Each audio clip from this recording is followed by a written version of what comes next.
Bonjour tout le monde, on vous retrouve aujourd'hui parce que sur la SNCF, il y a plus d'une légende qui circule et celle du coût de la SNCF pour les contribuables, elle est plutôt tenace.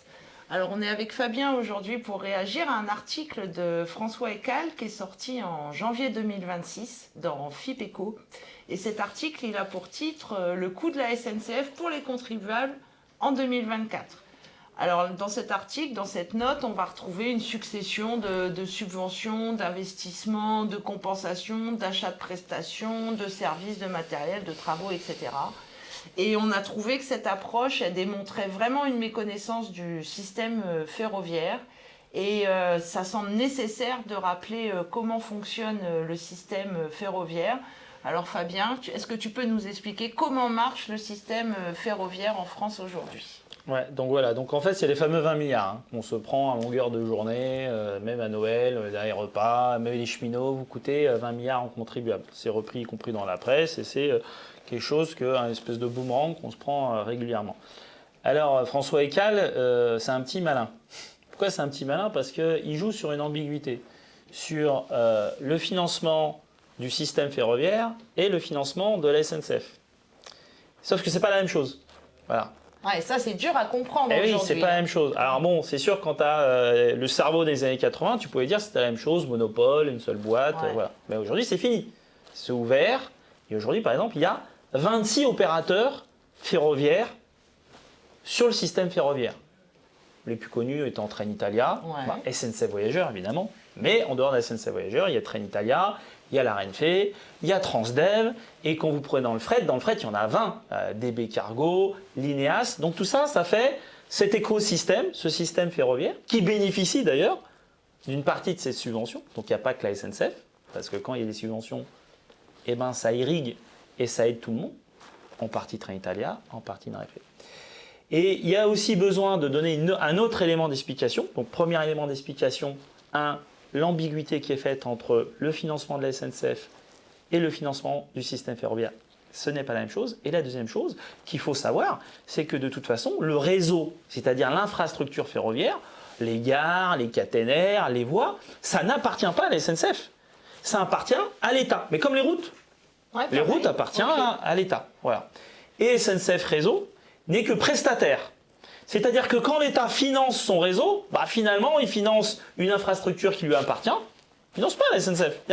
Il finance une infrastructure qui lui appartient et qui, en plus, est utilisée par 26 opérateurs ferroviaires. Donc, avant de rentrer dans le détail, il fallait quand même expliquer, justement, un peu la malhonnêteté de faire l'amalgame entre financer un système global et financer une entreprise qui n'a rien à voir. Ouais. Et ça, on retrouve ça notamment pour les trains du quotidien, où il y a aussi cet amalgame où on dit que ça coûte, etc.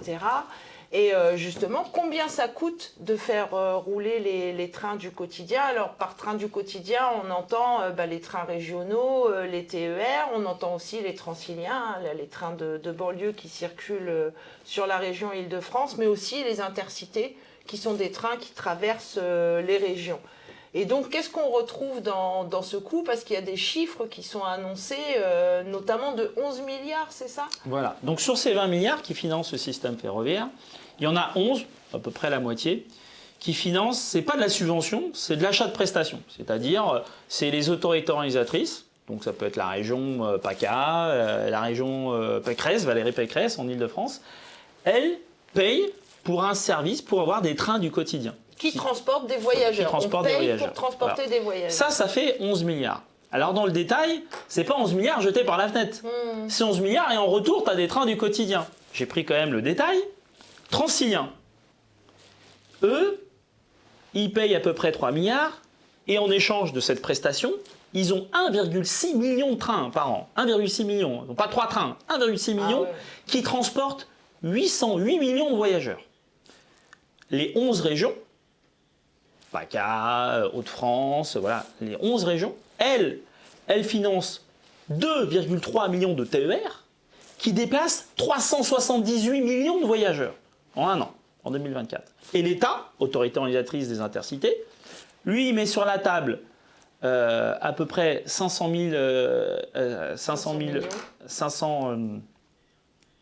000 euros Voilà, on va peut-être raccourcir, 500 000 euros. Et non pas 500 millions, tu m'as perturbé.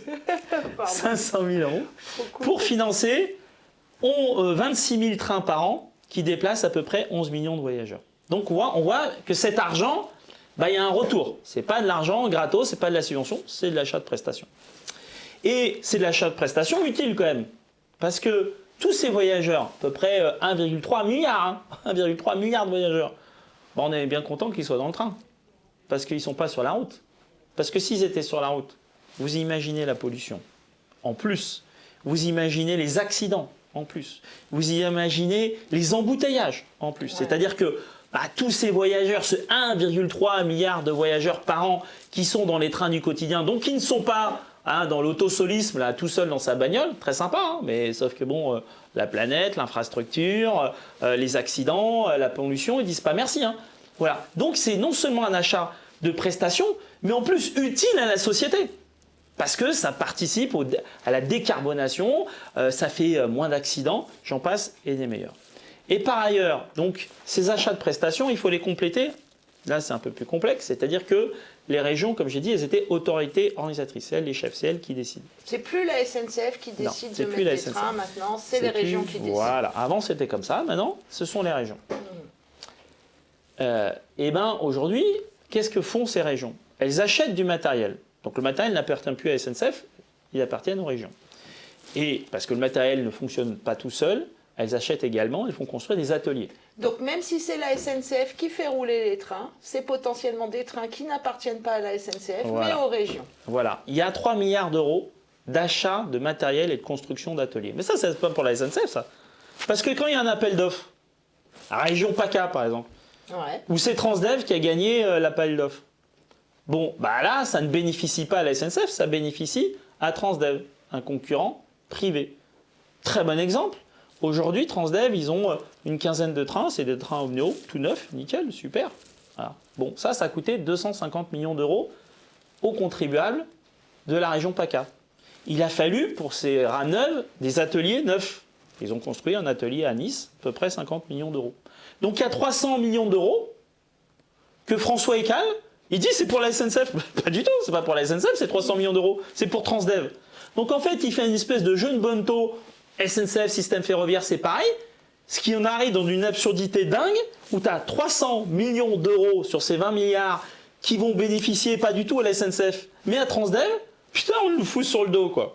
Il est trop fort, ce François Écal. D'accord, donc lui, en fait, il a, comme tu dis, fait un gros amalgame entre système ferroviaire et SNCF, et de ça ressortent des chiffres, au final, qui ne veulent plus dire grand-chose. Et pour le transport de marchandises, est-ce que ça marche pareil que pour le transport de voyageurs? Parce que c'est ouvert à la concurrence avant le transport voyageur. Donc est-ce qu'on peut dire que l'ouverture à la concurrence, ça a sauvé le transport de marchandises et du coup l'État s'est complètement désengagé du transport ferroviaire de marchandises? Alors c'est une excellente question, Valérie. Pourquoi c'est une excellente question? Parce qu'en fait, on nous dit, voilà, si vous voulez faire baisser la contribution du contribuable dans le financement du système ferroviaire, solution magique, l'ouverture à la concurrence. Bon, ok. Bon, les Anglais s'en mordent un peu les doigts. Mais je ne vais pas partir sur l'exemple anglais. Je vais partir sur un exemple français. Le fret, donc les trains de marchandises. Voilà. Train de marchandises, avant c'était le monopole. Voilà, jusqu'en 2006. Jusqu'à peu près 2003-2004, que la SNCF, fret SNCF, à peu près 57 milliards de tonnes kilomètres, c'est l'unité de mesure par an, 57 milliards de tonnes kilomètres transportées. Voilà, toutes ces marchandises qui ne sont pas sur des camions et qui sont sur des trains, et c'est heureux, décarbonés, voilà, j'en passe des meilleurs. Zéro subvention publique. SNCF, 57 milliards de tonnes par an, 57 milliards, zéro subvention publique. Ouverture à la concurrence depuis 2006, une vingtaine d'opérateurs de fret, dont la plupart sont privés. On est tombé sur 32 milliards, c'est-à-dire qu'on déplace moins de marchandises dans les trains, 57, 32 milliards. Et attention, 335 millions de subventions par an. Donc tu as plus de subventions publiques, le contribuable qui paye, le privé, tout le monde là, 335 millions, avant zéro, tu transportes moins de marchandises. C'est un truc de dingue. Donc ça marche bien. Et 335, pour que les gens ils comprennent bien, c'est à peu près 28% du chiffre d'affaires du marché du fret. C'est-à-dire que 28% du chiffre d'affaires du fret, c'est de la subvention publique payée par le contribuable. Donc là, tu as un exemple concret. Je vais ni chercher un exemple en Angleterre, à droite ou à gauche, où c'est vrai que des fois, c'est des systèmes un peu particuliers. C'est des exemples français. À la question toute simple, est-ce que l'ouverture à la concurrence a permis à ce que le contribuable paye moins le système ferroviaire? La réponse est non seulement non, mais elle est de 335 millions supplémentaires par rapport à ce qui était fait lorsqu'on était en situation de monopole. Et pourquoi c'était ça? Parce que le fret, à l'époque, était déficitaire, il faut le dire ce qui est.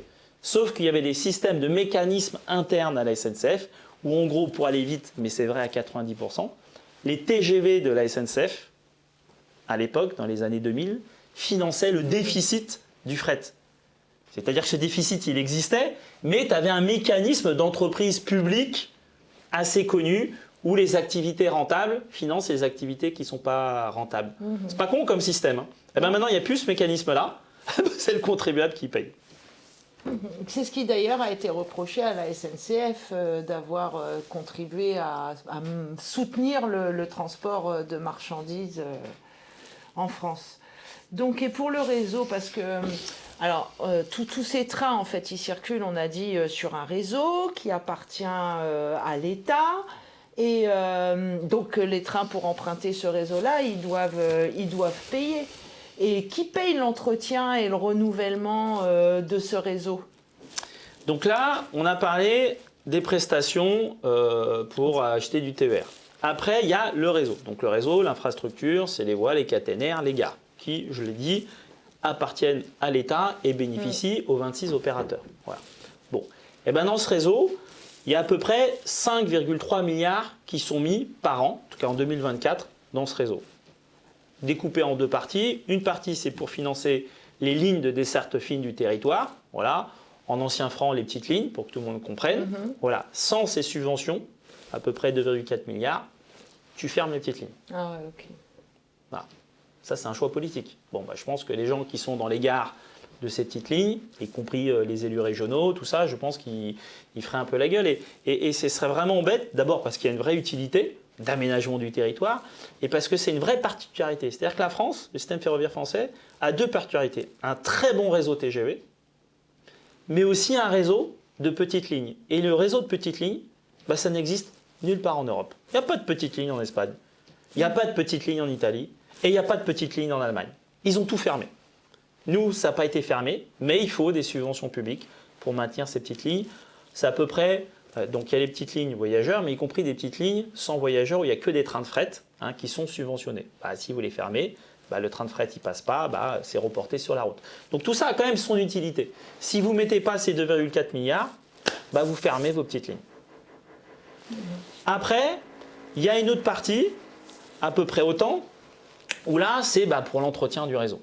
Ce qu'on appelle l'entretien et la régénération. Bah oui, parce que vos caténaires, elles s'usent, votre rail, il s'use. Enfin, on a vu en Espagne, hein, quand l'entretien du rail il est mal fait, ou il n'est pas assez fréquent, vous déraillez et c'est une catastrophe ferroviaire. Donc l'entretien, ça fait chier. Hein, les voyageurs, ils râlent, on fait de l'entretien, du coup, les premiers trains sont supprimés, les derniers trains sont supprimés, des fois même la ligne, elle peut être fermée. C'est rarement fait, mais des fois ça se fait, donc évidemment ça embête tout le monde.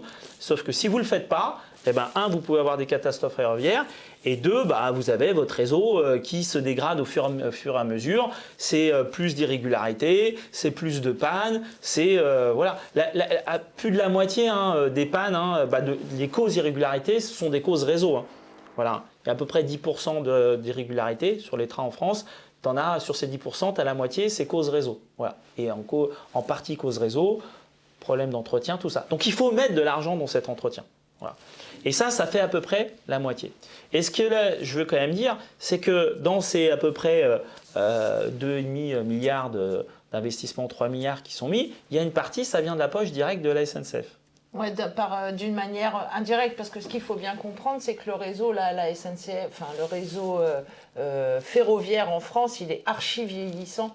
et que si on n'investit pas maintenant, il y a une alerte d'ailleurs de la part de l'ancien PDG de la SNCF, où s'il n'y a pas d'investissements qui sont faits dans le réseau, eh ben, le réseau il va vieillir et les conditions de circulation vont se dégrader. Parce qu'en France, le taux de régularité il est plutôt élevé par rapport aux voisins européens. Oui, les gens râlent, mais en gros, on est à peu près à 90%. Un petit peu moins sur les grandes lignes, on doit être à 85%. Bon, en Allemagne, on est à 60%, quoi. Ouais. Voilà. Donc 40% des trains en Allemagne sont en retard. Vous avez les mêmes taux en Italie.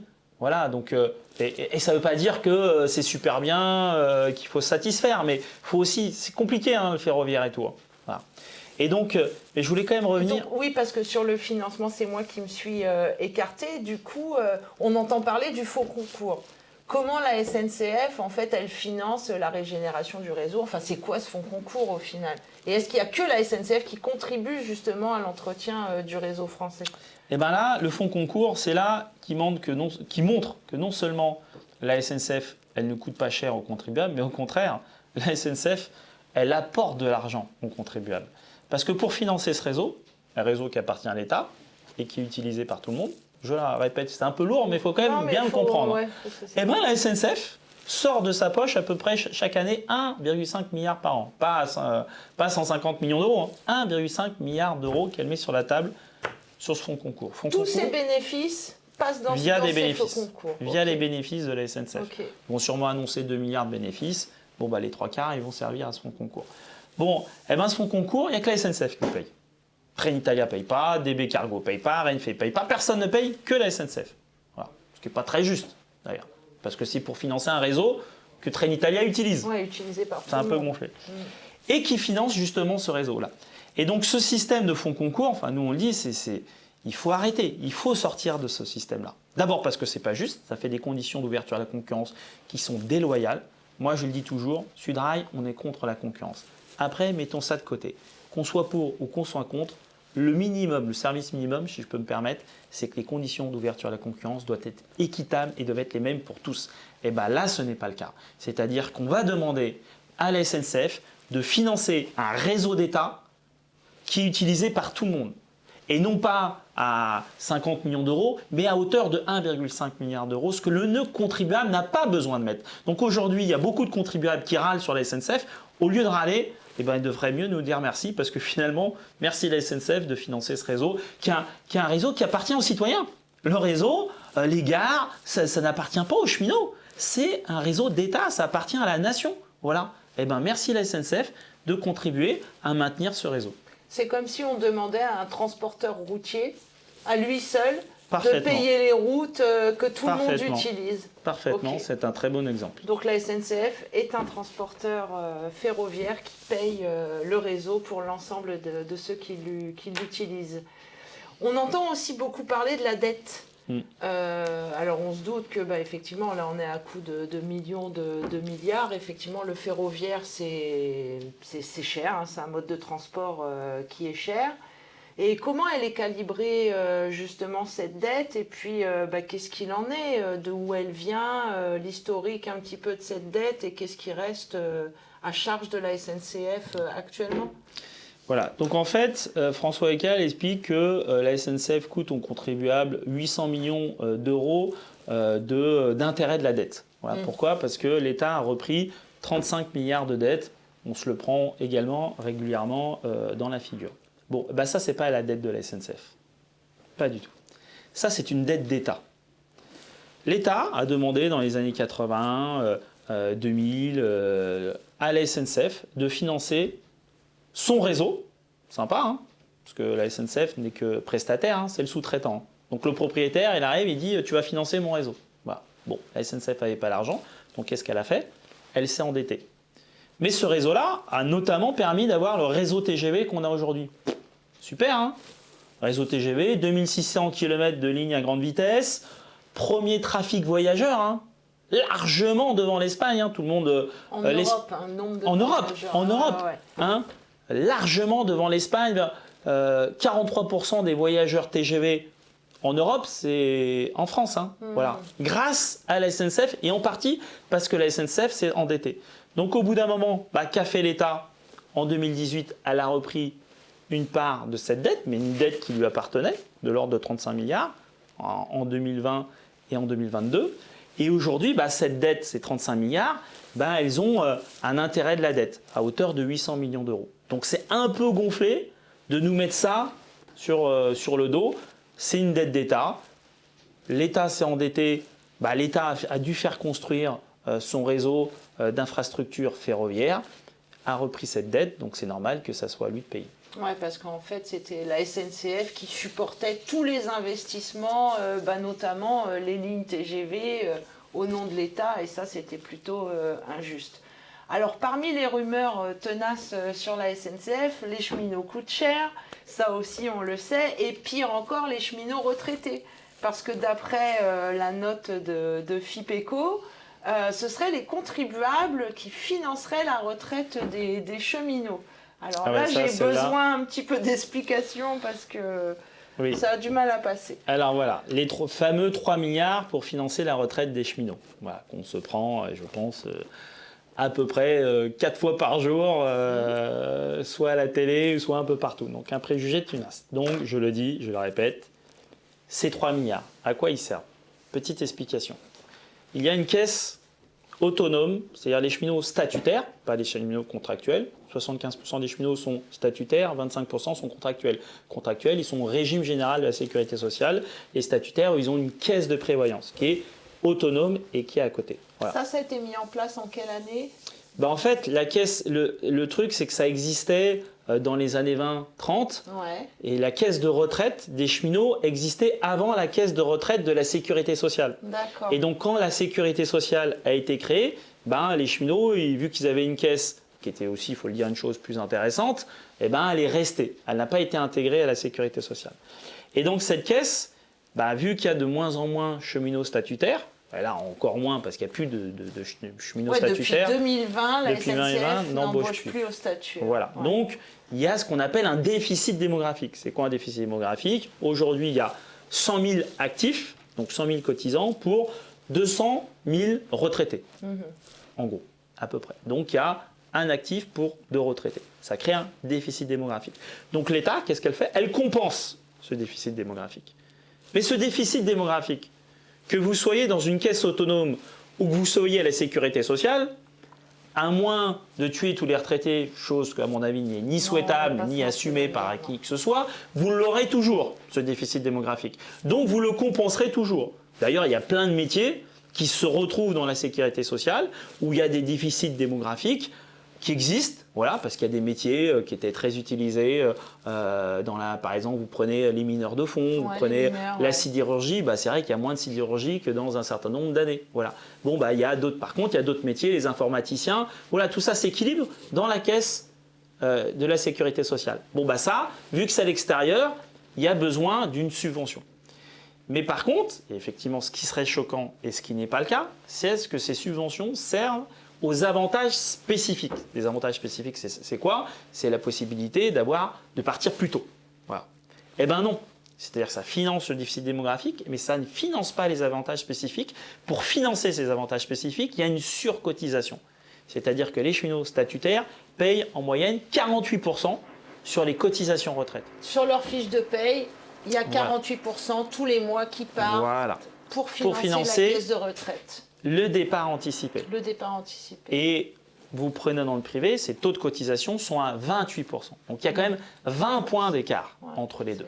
Donc il y a un financement réel qui existe de notre système de retraite pour financer le déficit démographique, pas pour financer les avantages spécifiques. D'accord. Écoutez, je crois qu'on a fait le tour de cette note de FIPECO. Donc le système ferroviaire, c'est franchement complexe. Et on se rend compte que même les spécialistes des finances publiques comme François Eckhall se mélangent un petit peu et confondent la SNCF avec le système ferroviaire. Merci beaucoup Fabien pour toutes ces explications. N'hésitez pas à laisser vos remarques, vos questions dans les commentaires de cette vidéo et puis aussi de la partager autour de vous. On vous dit à bientôt. Au revoir. Au revoir.